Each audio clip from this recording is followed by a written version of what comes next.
श्री शिवाय नमस्तुभ्यम। दोस्तों, आप सभी लोग जानते हैं कि इस बार नवरात्रि में अष्टमी और नवमी को लेकर लोगों के मन में बहुत सारी कंफ्यूजन बनी हुई है कि भाई आखिर इस बार हमें अष्टमी कब मनानी है, नवमी कब मनानी है। क्योंकि दोस्तों कई सारे ऐसे लोग होते हैं जो कि नवरात्रि में एक तो पहले दिन का व्रत रखते हैं और एक अष्टमी और नवमी का व्रत रखते हैं। कई सारे लोग अष्टमी का विशेष रूप से व्रत रखते हैं और कई सारे लोग नवमी का व्रत रखते हैं। पर इस बार अष्टमी और नवमी जो है वो एक ही दिन पर पड़ रही है, जिसकी वजह से लोगों के मन में कंफ्यूजन है कि भाई अगर हम अष्टमी का व्रत रखते हैं तो हम किस दिन रखें। अगर हमारे घर में अष्टमी की पूजा होती है या नवमी की पूजा होती है तो भाई वो हम किस दिन करें। तो ये बहुत सारा कंफ्यूजन है जो कि आप लोगों के मन में अभी हो रहा है, जिसकी सारी चीजें आप लोगों को इस वीडियो में मालूम पड़ जाएंगी, है ना। तो सबसे पहली चीज दोस्तों हम लोग ये जान लेते हैं कि अष्टमी तिथि कब है, नवमी तिथि कब है और दशमी तिथि कब है। क्योंकि यहाँ पर बहुत सारे लोगों के मन में ये भी कंफ्यूजन है क्या अष्टमी नवमी एक दिन है या नवमी दशमी एक दिन है, मतलब नवमी और दशहरा एक दिन है। तो सबसे पहली चीज दोस्तों हम बात करते हैं अष्टमी की। देखो, नवरात्रि की जो अष्टमी तिथि होती है उसका बहुत ही बड़ा और विशेष महत्व होता है।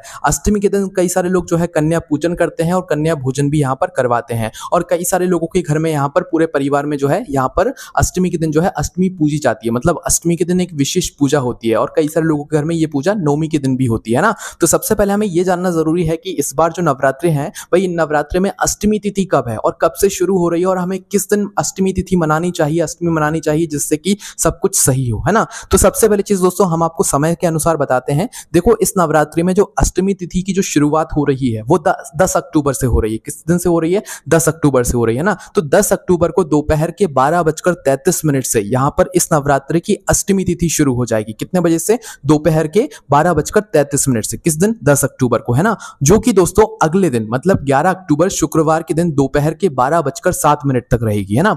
अब आप लोग कहोगे कि भाई इस हिसाब से तो हमें 10 अक्टूबर के दिन अष्टमी तिथि मनानी चाहिए। पर दोस्तों यहाँ पर आप एक बात का ध्यान रखें कि हमारे यहाँ जो चीजें मतलब दिन माने जाते हैं वो उदय तिथि के अनुसार माने जाते हैं और अष्टमी एक बहुत ही विशेष दिन होता है, ठीक है। तो इसलिए दोस्तों अष्टमी का जो दिन होगा वो हम उदय तिथि के अनुसार ही मानेंगे। तो दोस्तों मतलब जिस समय सुबह के समय में अगर उस अष्टमी तिथि का समय आ रहा है तो भाई उस दिन में जो है हम अष्टमी तिथि यहाँ पर मानेंगे। तो दोस्तों उस हिसाब से जो है यहाँ पर 11 अक्टूबर के दिन जो है अष्टमी तिथि मानी जाएगी। क्योंकि दोस्तों 10 अक्टूबर के दिन तो दोपहर के 12:33 से अष्टमी आ रही है ना, पर 11 अक्टूबर को दोपहर तक 12:33 तक जो है यहाँ पर अष्टमी तिथि रहने वाली है। इसका मतलब कि उदय तिथि के अनुसार 11 अक्टूबर 2024 को जो है यहाँ पर आपको अष्टमी मनानी चाहिए, अष्टमी पूजन करनी चाहिए, साथ ही में कन्या भोजन या कन्या पूजन जो भी आप करते हैं वो करनी चाहिए, ठीक है।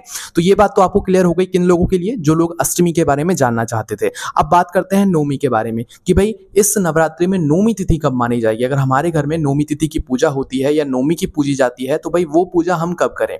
तो देखो यहाँ पर आप लोगों ने अपने कैलेंडर देख ही लिए होंगे कि भाई नवरात्रि में जो है अष्टमी और नवमी एक ही दिन पर वो है जो है बता रहा है, ठीक है। तो कैलेंडर जो आपको बताता है वो बहुत सारी चीजों को सोच समझ कर बताता है ना। तो देखो यहाँ पर जो है 11 अक्टूबर के दिन दोपहर को 12:07 तक हमारी अष्टमी तिथि रहेगी, पर 12:08 से जो है यहाँ पर 11 अक्टूबर के दिन ही हमारी नवमी तिथि भी शुरू हो जाएगी। कौन सी तिथि? नवमी तिथि शुरू हो जाएगी, ठीक है। जो कि दोस्तों यहाँ पर हमारी जो नवमी तिथि है वो 11 अक्टूबर के दिन 12:08 से शुरू होगी और अगले दिन मतलब 12 अक्टूबर को शनिवार के दिन सुबह 10:58 तक रहेगी, जिस दिन दशहरा रहेगा, दशमी तिथि भी यहाँ पर रहेगी, है ना।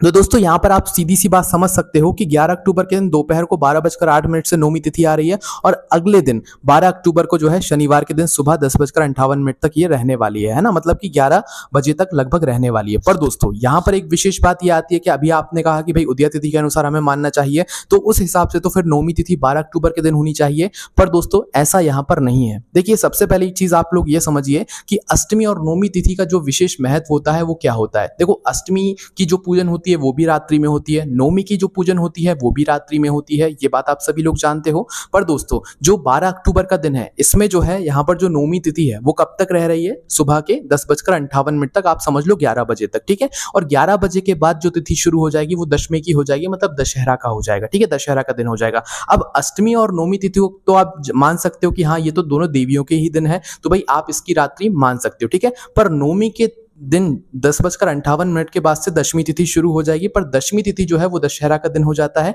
इसमें फिर जो है मतलब सारी चीजें संपन्न हो जाती हैं माता रानी की, ठीक है। तो इसीलिए दोस्तों अगर आप लोग अष्टमी की पूजन भी कर रहे हैं तो भी वो आपको 11 अक्टूबर के दिन ही करना है, और नवमी की पूजन कर रहे हैं, आपके घर में जो भी विशेष पूजन होती है तो भी वो आप लोगों को 11 अक्टूबर की रात्रि में ही करना है, ठीक है। 12 अक्टूबर को नहीं करना है। 12 अक्टूबर की रात्रि में अगर आप पूजन करोगे ना तो भाई वो फिर दशमी में आ जाएगा, दशहरा का दिन आ जाएगा, ठीक है। पर अगर आप लोग सच में नौमी तिथि को मान रहे हो तो भाई सुबह जो है 10:58 तक या 11 बजे तक जो है 12 अक्टूबर के दिन मान सकते हो, पर 12 बजे मतलब जो 11 बजे के बाद जो है फिर यहाँ पर हमारा दशहरा शुरू हो जाएगा। ठीक है, तो ये बात आपको समझ आई। सबसे पहली चीज, अष्टमी कब पड़ रही है, जो है 11 अक्टूबर के दिन, और नौमी कब पड़ रही है, वो भी 11 अक्टूबर के दिन ही आप लोग मनाओगे, और दशमी कब पड़ेगी, वो पड़ेगी 12 अक्टूबर के दिन। ठीक है, 12 अक्टूबर के दिन क्योंकि रात्रि में दशमी या दशहरा मनाया जाता है, रावण जलाया जाता है, तो वो दोस्तों रात्रि में होता है। तो इस हिसाब से जो दशमी है, दशहरा है, वो 12 अक्टूबर के दिन ही मान्य रहेगा, और जो नवरात्रि की अष्टमी और नौमी तिथि है वो 11 अक्टूबर के दिन ही मानी जाएगी। आपके घर में अगर अष्टमी की पूजन होती है तो वो भी आपको 11 अक्टूबर के दिन रात्रि में करना है, और अगर नौमी की पूजन होती है तो वो भी आपको रात्रि में जो है यहाँ पर 11 अक्टूबर के दिन करना है। ठीक है, अब दोस्तों यहाँ पर ये बात तो हमारी क्लियर हो गई। अगर हम लोग यहाँ पर कन्या पूजन अष्टमी के दिन करते हैं या कन्या भोजन जो है नवमी के दिन करते हैं, तो उस जगह पर हम क्या करें? तो देखो, सबसे पहले जो नियम कहता है वो हम आपको बताते हैं। देखो, कन्या पूजन का जो समय होता है, मतलब कन्या पूजन का जो दिन होता है वो होता है अष्टमी का, मतलब नवरात्रि की जो अष्टमी पड़ती है ना, उस दिन होता है कन्या पूजन का समय, कन्या पूजन का दिन। और कन्या भोजन का दिन कब होता है? नौमी तिथि का, है ना, मतलब कि जो नौमी तिथि पड़ती है नवरात्रि में वो कन्या भोजन का दिन होता है ना। तो सबसे उत्तम जो समय होता है वो यही होता है जो कि हमने आपको बताया। पर इस बार जो है अष्टमी और नवमी एक दिन पर पड़ रहे हैं, तो हम कन्या पूजन और कन्या भोजन कैसे करेंगे?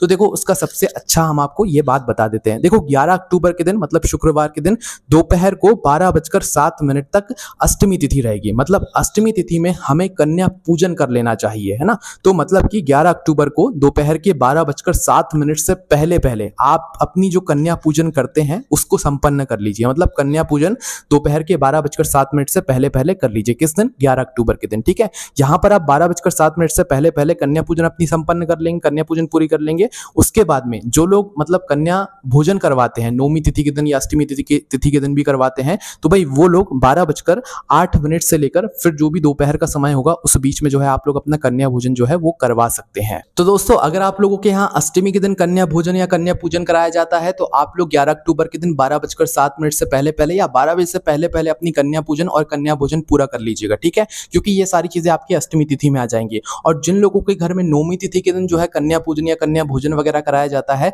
तो वो सभी लोग 11 अक्टूबर के दिन 12:08 के बाद से जो है अपनी नौमी तिथि के दिन जो भी कन्या पूजन या कन्या भोजन करवाते हैं वो इसके बाद में कर सकते हैं। इसमें ये हो जाएगा कि जो लोग अष्टमी के हिसाब से पूजन करते हैं उनका अष्टमी में जो है यहाँ पर कन्या पूजन और कन्या भोजन हो जाएगा, और जो लोग नौमी के दिन पूजन करते हैं उनका नौमी के हिसाब से कन्या पूजन और कन्या भोजन हो जाएगा। ठीक है, अब दोस्तों यहाँ पर जब हमने कन्या भोजन की बात कर ही ली है, कन्या पूजन की बात कर ही ली है, तो हम ये भी जान लेते हैं कि हमें कन्या भोजन कराना कैसे चाहिए, जिससे कि हमें सभी 9 माता रानियों को जो है 9 देवियों को यहाँ पर आशीर्वाद प्राप्त हो। तो सबसे पहली चीज दोस्तों, अगर आप लोग इस नवरात्रि में अष्टमी तिथि या नौमी तिथि के दिन कन्या भोजन करा रहे हैं, तो सबसे पहली चीज आप लोगों को इस दिन सुबह जल्दी उठ जाना है। मतलब 11 अक्टूबर के दिन ही अष्टमी और नौमी मानी जाएगी, तो सुबह सुबह आप लोग ब्रह्म मुहूर्त में जल्दी उठ जाइएगा, है ना।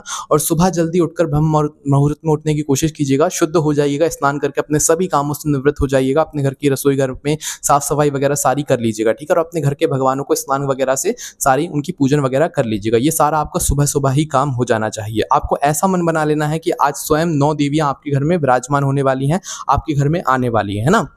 अब दोस्तों, आपकी जैसे ही सारे काम हो जाते हैं तो सुबह सुबह जो भी आप भोजन में तैयारी करने वाले हैं वो अपनी सारी शुरू कर दीजिए। अब जैसे ही 7, 8 या 9 बजते हैं उस समय पर आप लोगों को क्या करना है कि अपने ही घर के पास में जो मतलब कन्याएं हैं 2 साल से लेकर 10 साल के बीच की, उनमें से पूरी 9 कन्याओं को आपको लेकर आ जाना है। अब भाई यहाँ पर एक मतलब माता बहन ने कमेंट किया क्या भैया हम 9 से ज्यादा कन्याओं को नहीं बुला सकते, 10 को नहीं बुला सकते, 11 को नहीं बुला सकते, 12 को नहीं बुला सकते? तो हम आपसे कह रहे हैं कि आपको कम से कम 9 कन्याएं बुलानी है, बाकी इससे ज्यादा आप कितनी भी कन्याएं बुला सकते हैं, कोई दिक्कत वाली बात नहीं है। ठीक है, और 1 साल की कन्या को इसलिए हमने यहाँ पर आपसे मतलब मना किया है, मतलब आप बुला सकते हो पर गिनना 9 कन्याओं को किन में, 2 साल से लेकर 10 साल के बीच में, है ना। क्योंकि 2 साल से लेकर 10 साल की जो कन्याएं होंगी वो आपके बनाए हुए भोजन का स्वाद ले पाएंगी, तभी तो वो आपसे खुश होंगी, आपसे प्रसन्न होंगी, आपको आशीर्वाद देकर जाएंगी, है ना। बाकी बुला सबको सकते हो, उसमें कोई दिक्कत वाली बात नहीं है ना। तो कम से कम 9 कन्याओं को आपको बुलाना है, क्योंकि 9 देवियों के ये नवरात्रे होते हैं, 9 देवियों के रूप होते हैं, तो 9 कन्याओं को आपको बुलावा सबसे पहले सुबह देकर आना है। ठीक है, और उसके बाद में घर आकर अपनी जो भी तैयारियां हैं भोजन की वो तैयारियां शुरू कर देना है। देखो, कन्याओं के लिए आपको विशेष रूप से खीर पूरी जरूर बनानी है। खीर जो आप बनाओगे वो शुद्ध देसी गाय के दूध की हो तो और ज्यादा अच्छा है, और चावल की आपको खीर बनानी है। खीर पूरी विशेष रूप से होना चाहिए। बाकी जो आप सब्जी बनाना चाहते हैं वो सब्जी बना सकते हैं, सूखी सब्जी बनाना चाहते हैं वो बना सकते हैं, पापड़ वगैरह तलना चाहते हैं वो तल सकते हैं। जो कन्याओं को पसंद आता है, आप अपने मन से बनाना चाहते हैं अच्छे भाव से, वो सारी चीजें आप लोग बनाकर बिल्कुल तैयार कर लीजिए। आप ऐसा सोचिए माता रानी आ रही है आपके घर पर, तो आप उनके लिए क्या अच्छे से अच्छा बना सकते हैं, और और सारी तैयारियां अपनी कर लीजिए, है ना। अब जैसे ही दोस्तों 10-11 बजते हैं तो भाई 10-11 बजे के आसपास जो है आप लोगों को वापस से कन्याओं को बुलाने के लिए जाना है। अब जो लोग दोस्तों नौमी तिथि के दिन कन्या भोजन यहाँ पर करने वाले हैं वो 12 बजे के बाद ये सारे कार्य कीजिएगा। बाकी हम आप लोगों को उदाहरण के लिए बता रहे हैं। बाकी जो लोग अष्टमी के दिन करना चाहते हैं वो 12 बजे से पहले पहले अपना कन्या पूजन कीजिएगा। जो लोग नौमी तिथि के दिन करने वाले हैं वो 12 बजे के बाद जो है 11 अक्टूबर के दिन अपने कन्या भोजन जो है वो यहाँ पर करवाइएगा, है ना। अब करना क्या है, जब दोबारा से आप कन्याओं को बुलाने के लिए जाएंगे तो भाई आप लोगों को कन्याओं को अब अपने साथ में लेकर आना है। एक बार तो आप बुलावा देकर आए हो, है ना, तो बुलावा देकर आने के बावजूद भी आप लोगों को डबल से उनको घर पर जाना है और उनको अपने साथ में लेकर आना है, ठीक है। तो देखो 9 कन्याओं तो आप बुलाओगे ही बुलाओगे, साथ ही में एक छोटा लड़का भी होना चाहिए जो कि 2 से 10 साल के बीच में या 2 से 5 साल के बीच में होना चाहिए, ठीक है। 9 कन्याएं होंगी, साथ ही में एक छोटा लड़का भी आपको जरूर लेकर आना है। उनको घर पर बुलाइए, घर पर लाकर जो है सभी के पैर धुलाइए। पैर धुलाने के बाद जो है आप लोगों को उनका आसन लगाना है, उनके सामने भोजन की थाली परोसना है, उनको अच्छे से भोजन करने दीजिए आराम से। ऐसा मानिए कि आपके सामने 9 देवियां बैठी हुई हैं और आपको उनको प्रसन्न करके अपने घर से भेजना है, ठीक है।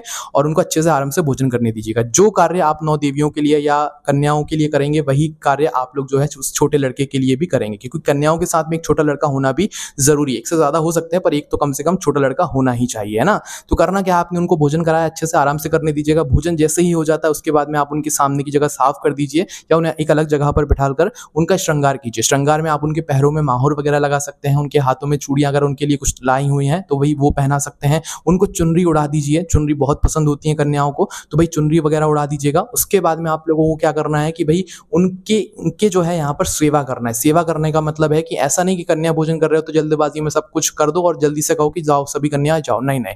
कन्या भोजन करो तो उन्हें अपने घर में खेलने दो, आराम से खेलने दो। अगर वो गंदा कर रही हैं, फैला रही हैं, कुछ करने दो, जो कर रही है ना करने दो, क्योंकि नवरात्रि में एक ही दिन तो कर रही है ना, तो उन्हें अच्छे से प्रसन्न हो लेने दो, अच्छे से खेल लेने दो, एक दूसरे के साथ जितने मजे करने हैं उनको कर लेने दो। जब वो थक जाएं खेलते खेलते उसके बाद आप लोगों को उनकी विदाई करना है। देखो विदाई में ना आप लोगों को कुछ सामग्री उनको जरूर भेंट देना है, चाहे उनके पसंद की जो भी सामग्री हो, चाहे कटर ले लो, चाहे कॉपी पेन ले लो, चाहे कोई भी चीज ले लो, चाहे मेकअप का कोई सामान ले लो, जो भी सामान लो वो सभी कन्याओं के लिए एक साथ लेना, है ना। और साथ ही में छोटे लड़के को भी मत भूलना जो कि आप 9 कन्याओं के साथ में अपने घर पर बुलाओगे, है ना। उसके लिए भी वही सारी चीजें करना जो आप 9 कन्याओं के लिए कर रहे हो, है ना। तो विदाई देते समय आप लोगों को सभी को जो है एक एक तोहफा देना है और तोहफा देते हुए जो है सभी के पैर पड़ना है, सभी 9 देवियों के और उस लड़के के भी पैर पड़ना है। और आपको तो पढ़ना ही पड़ना है, साथ ही में अपने घर के सभी सदस्यों से भी यहाँ पर उनके पैर पड़वाना और उनसे कहना है कि वो आपको आशीर्वाद दें, वो आपको आशीर्वाद जरूर देंगी। इसके बाद में वो अगर आपके ये 9 देवियां और वो छोटा लड़का अगर आपके घर से खुश होकर गए और आपको आशीर्वाद देकर गए तो आप ये समझना कि 9 देवियों ने आपको स्वयं आशीर्वाद दिया है और वो आपके घर से प्रसन्न होकर गई हुई हैं, ठीक है। अब इन 9 कन्याओं को या जितनी भी कन्याओं को आपने बुलाया हुआ है इन्हें अपने हाथों से हाथ पकड़कर घर तक छोड़ के आना, ठीक है। जिस तरीके से आप लोगों ने एक बार बुलाया फिर डबल से लेने के लिए गए, अपने साथ में लेकर आए, अब जब विदाई करोगे ना तो अपने हाथ पकड़कर जो है उन्हें उनके घर तक छोड़कर आना है, सभी कन्याओं को, है ना, उस छोटे लड़के को भी। सभी कन्याओं को जैसे आप छोड़कर आ जाते हो उसके बाद में आपका कन्या पूजन जो है यहाँ पर सफल हो जाता है ना। देखो कन्या पूजन अगर कर रहे हो ना तो अष्टमी के दिन जो है 12 बजे से पहले पहले कर लेना, और कन्या भोजन करना चाहते हो तो नौमी तिथि के दिन 12 बजे के बाद कर लेना, है ना। और जिन लोगों के यहाँ अष्टमी के दिन ही कन्या पूजन और कन्या भोजन होता है तो 12 बजे से पहले पहले तो अपने दोनों कार्य को अपना पूरा कर लेना, और जिनके घर नौमी तिथि के दिन ये सारी चीजें होती हैं तो वो 12 बजे के बाद बात कर लेना, ठीक है। तो यहाँ पर 11 अक्टूबर के दिन ही अष्टमी और नौमी तिथि मानी जाएगी। सीधी सी बात यह है कि अगर आप लोग अष्टमी मानना चाहते हैं तो 11 अक्टूबर के दिन 12 बजे से पहले पहले मान लीजिएगा, और नौमी मानना चाहते हैं तो 12 बजे के बाद बंद मान लीजिएगा, ठीक है। उसके बाद में अगला दिन जो 12 अक्टूबर का रहेगा वो दशहरा का दिन रहेगा, और अगर किसी की नौमी की कोई सुबह की पूजा होती है तो भाई वो फिर मतलब अगले दिन 11 बजे से पहले पहले अपनी नौमी की पूजन कर सकता है। 12 अक्टूबर को 11 बजे के बाद से दशहरा लग जाएगा, दशमी तिथि लग जाएगी, ठीक है। तो आपकी सारी कंफ्यूजन अभी क्लियर हो गई होंगी। अगर आपके मन में अभी भी कोई प्रश्न है तो कमेंट करके आप लोग पूछ सकते हैं, हम आपको तब भी जवाब दे देंगे। कोई भी समस्या आदि कमेंट करके पूछ सकते हैं। हमारी वेबसाइट भोलेनाथभक्ति.com भी है जहां पर आप लोगों को ये सारी जानकारी अच्छे से पढ़ने के लिए मिल जाएगी। ओम नमः शिवाय, जय भोले, बस शिवाय, नमस्तुभ्यं।